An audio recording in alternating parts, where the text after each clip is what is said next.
Good morning, viewers. Today I am starting my first PPT presentation about practical project management. Those who are aspiring project manager who wants to start their career in project management, those young engineering graduate who wants to learn tricks of the trade. So this is a practical aspect of project management. This is not only gives a glimpse of the project management's hands-on exposures, how to manage the show, what are the tricks of the trade, how can you make the situation and turn around. In a project management situation, actual scenario, no bookish knowledge will work. That is the first fundamental thing. You must note that you should be having presence of mind, excellent communication skill. You should have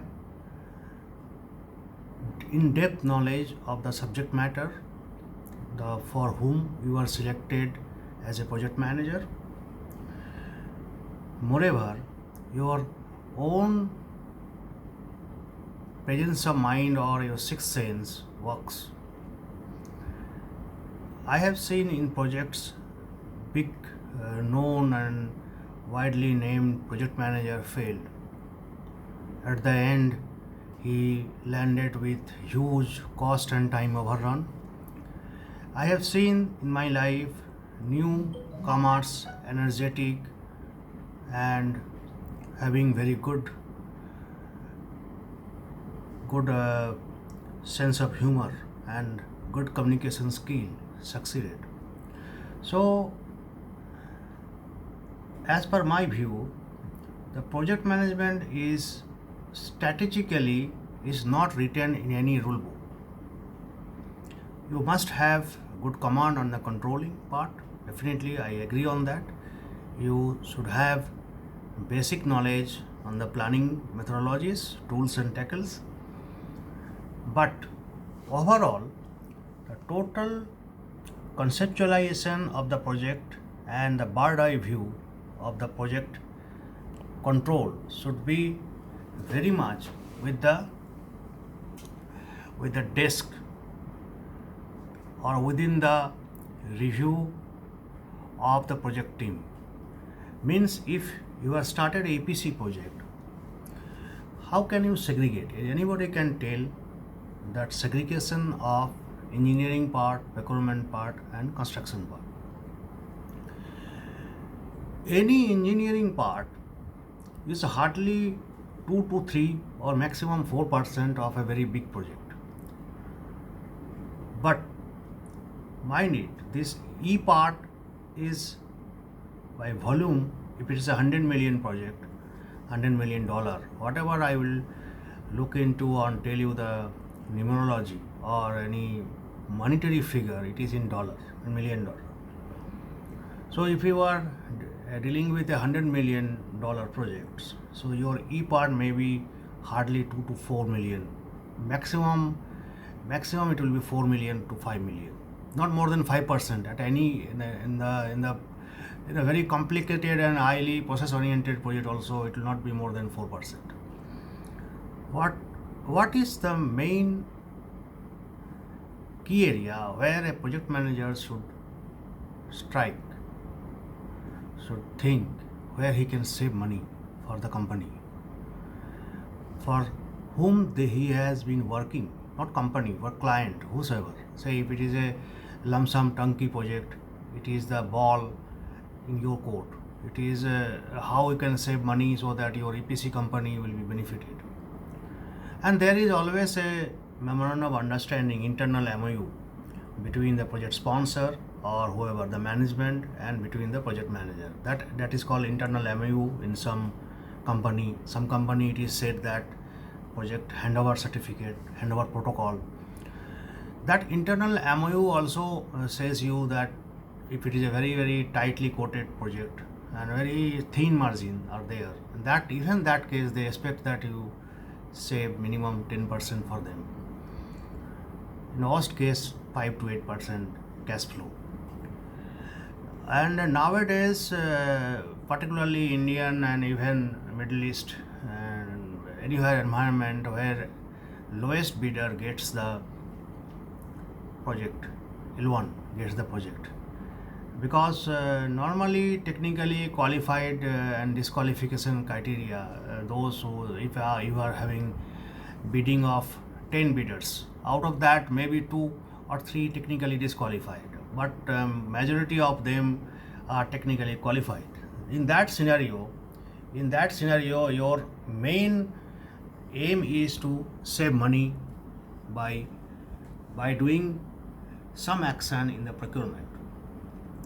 So engineering part, as dear friends, I have already told you, the engineering part here is hardly 2 to 5%. Means your main target area is the P&C, procurement and construction. Procurement part is in case of process plant or in case of licensors, the procurement part maybe it is more than 40%, 40 to 50%, even more. And the construction part will be around rest 55 to 60%, 50%. Now, what is your actual playground? Actual playground is the procurement. But procurement having some challenges. What are those challenges? Those challenges are low cost sourcing of the items to be procured.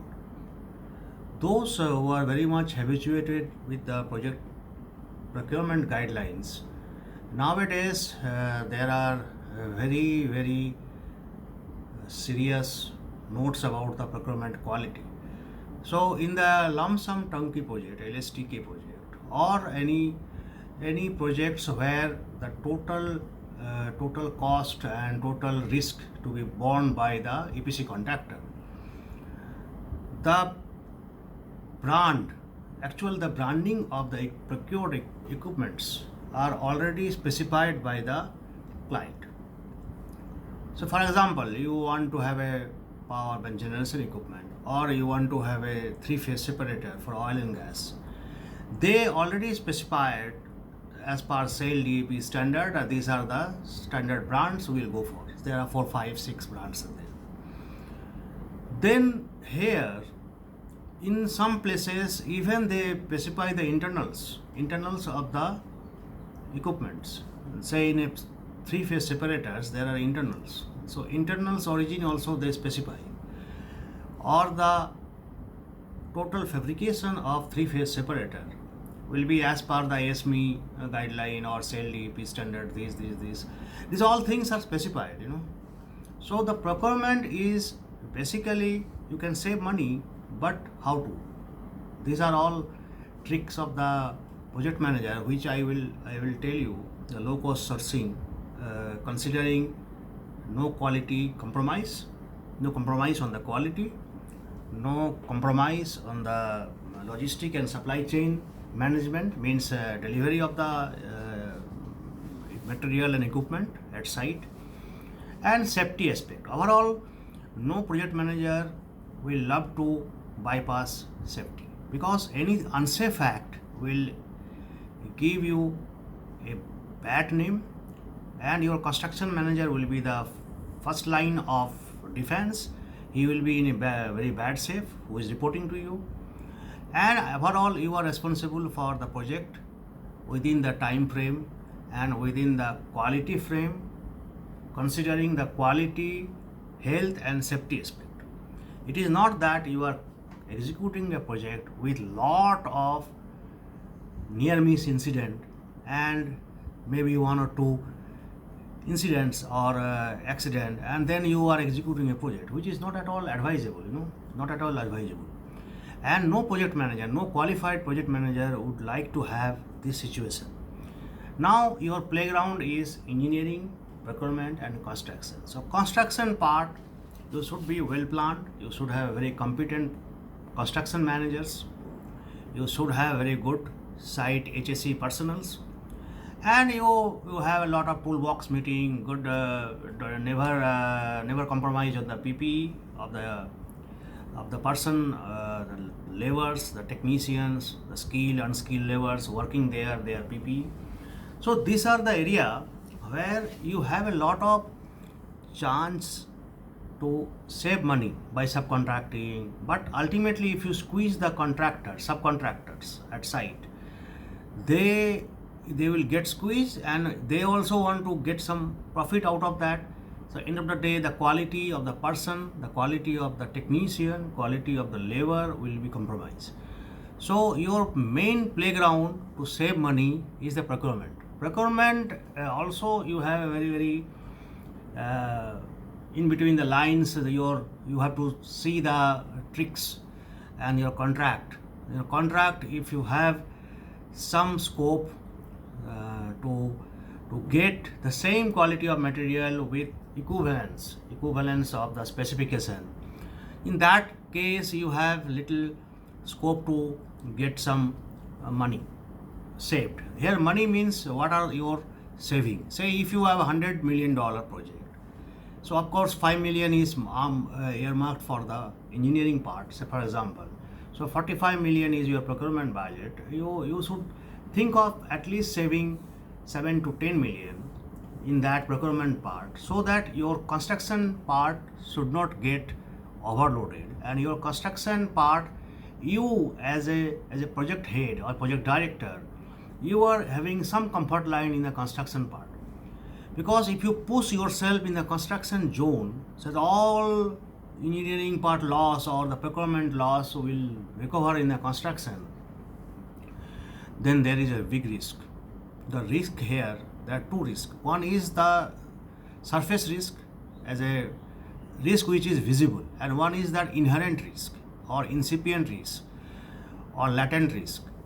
Those risks which is not visible to the project manager or unforeseen circumstances are there. I have seen my life a construction project at site, where the cable laying and the piping racks are sequential activity. So, and there is access to the cable laying before all piping racks are installed or piping installed, and then there are many even that scaffoldings are to be sequential with the piping and the cables. These all activities are made in a haphazard condition. Ultimately, some places then the scaffoldings has to be removed to lay the cable, and there will be a rework. I mean to say, this happens because of 2-3 reasons. One is the lack of coordinations of different construction group.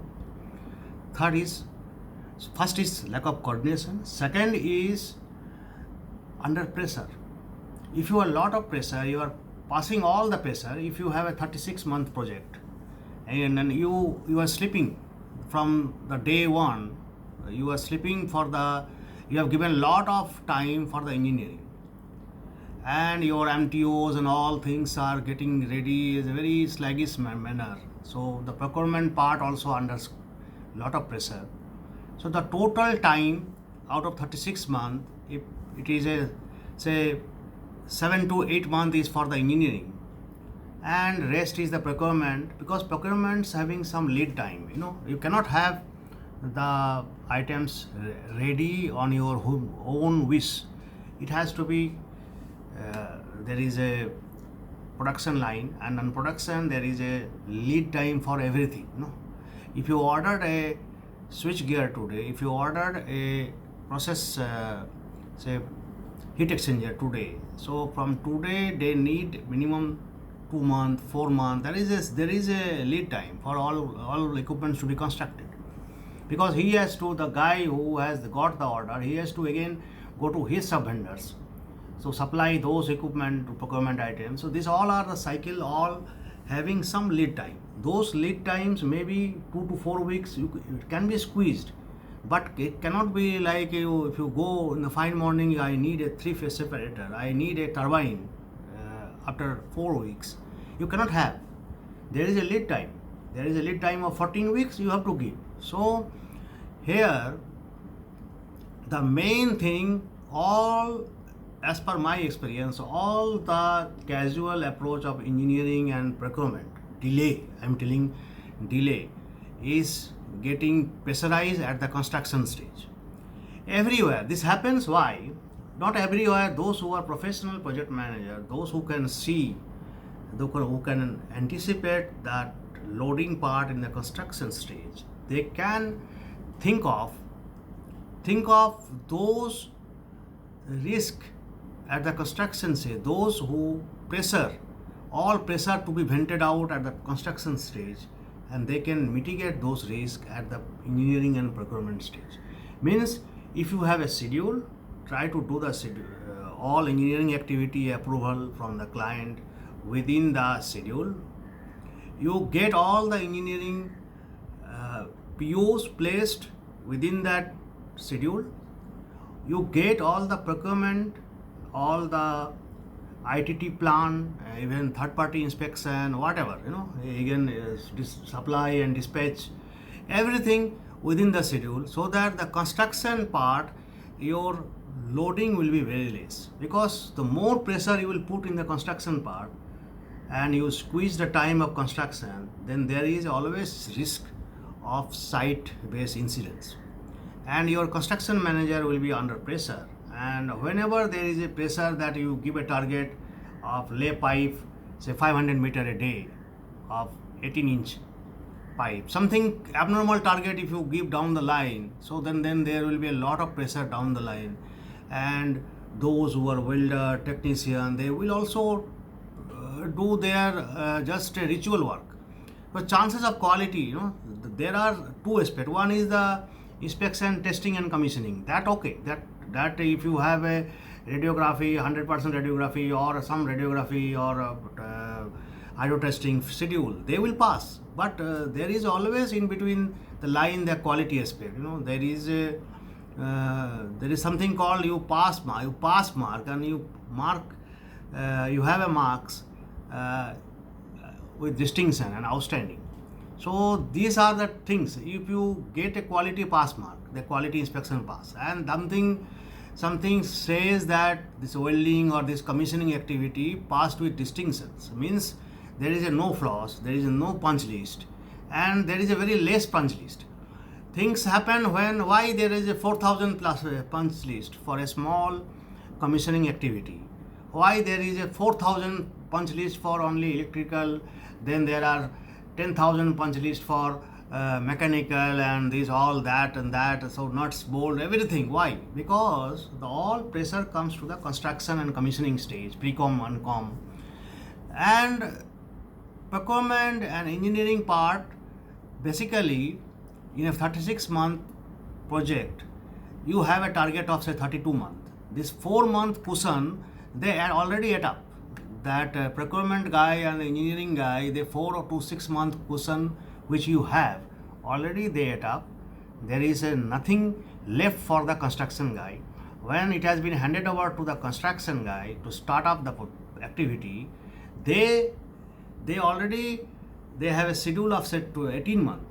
They have a schedule of 18 months. They already been told ki, sorry Mr. XYZ, you have to finish it in 14 months or something like that, because this happens. There is some approval delay in the engineering drawings or documents, or we have a stamping because AFC stamp did not get, so we have not gone through these POs or whatever. There are so many reasons are already there in their standard books. That procurement guys, they did not release the LC. The seller didn't get the bank advice, or there are many some regions. Our procurement team, they have standard regions.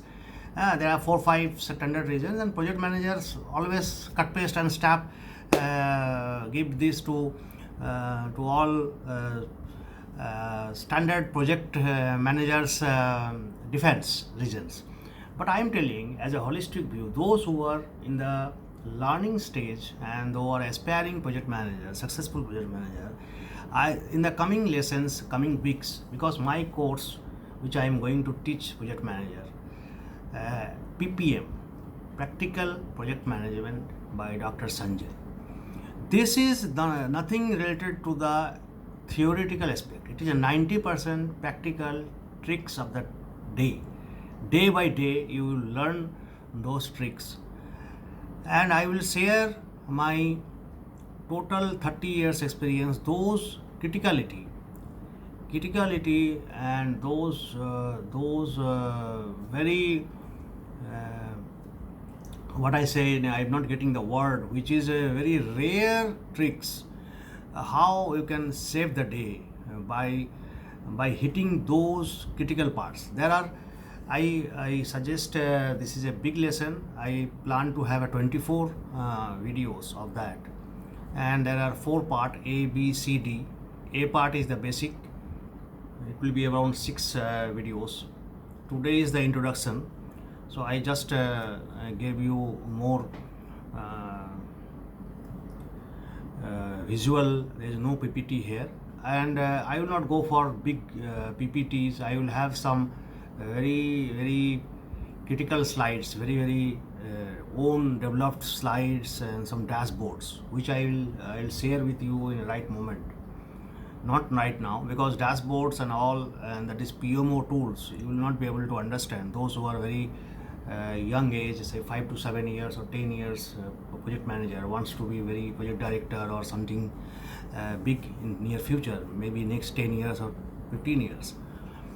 And I suggest you refrain from comparing these statements with any of the standard books. I have due respect to those book authors, and they are really good. They are telling you the fact, that theoretical aspects, those formulas. But what I told about this engineering and procurement and these cushions, and then the total pressure built up in the construction stage. So what I am telling, it is as per the, because I worked both in owner company as well as the EPC company. So I know how it is difficult to understand those tricks of the project management with a comparison with bookish knowledge. It's a very difficult. You have a very ideal situation developed in the best book, ideal condition. You don't know what is it. Of course, in a offshore projects, there are many intrinsic hazards. There are many things which is beyond your control. In an onshore project, there are many things which is beyond your control. A project manager should be very much thorough with those unexpected and hidden pop-ups. Means when it will flare up, and when you will find yourself in a very awkward condition which is not been emphasized. That's why I always suggest you make a matrix. Matrix means probable and improbable hazards. When it will be triggered, you don't know, but you must make a list. There must be an Excel sheet, and your planning guy or whosoever, he must keep on updated, because risk register has, if you make a risk register and you cut paste those risk register from some XYZ project, it has no meaning at all in the real days. Your risk register should be as per your own project, which you are handling. It is not a cut paste of your own earlier data, or if you have a old projects handle, you just given this risk register to your planning guy or your controller, and he made a risk register out of that according to your past project. Past project may be onshore, your present project may be offshore. So your offshore project, you will have a lot of risk which is not at all in a onshore project. So you are in a very much in a very unrealistic situation. So always think of a risk mitigation or risk register in a practical real time scenario. Real time scenario may have two aspects. One is the project contract. You must read the contract. Any project manager has to read the contract at least 2 times. Once in a very hurried manner before kick-off meeting and whatever, you have, and after that you make a digital copy in your laptop or whatsoever, and you read it in between the risks. There are many legal and contractual clauses which is internationally as per FIDIC.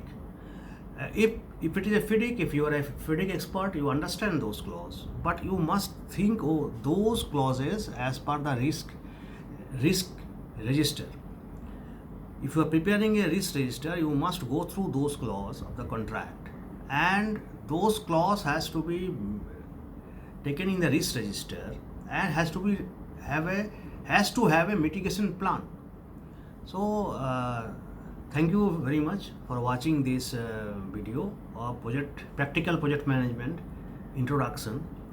I hope you people viewers like this. If you like it, give a like.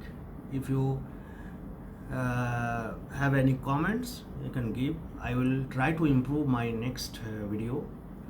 This is a practical aspect of project management, and I have more than 24 lessons.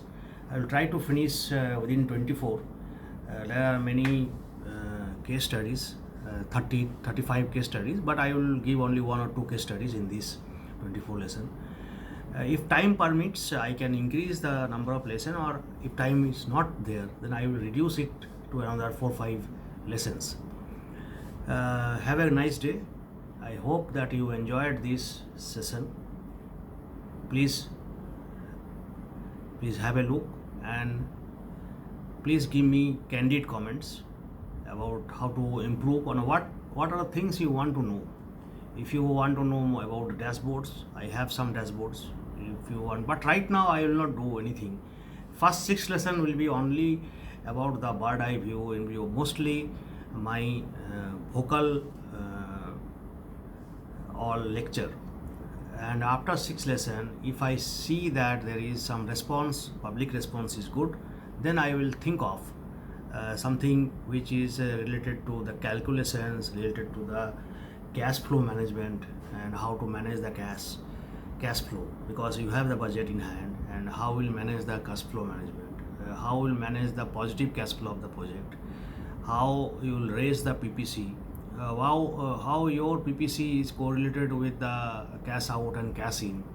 These all are tricks of the day. I will go in the last few lessons, but I would love to have an candid opinion from people, those who are watching this video.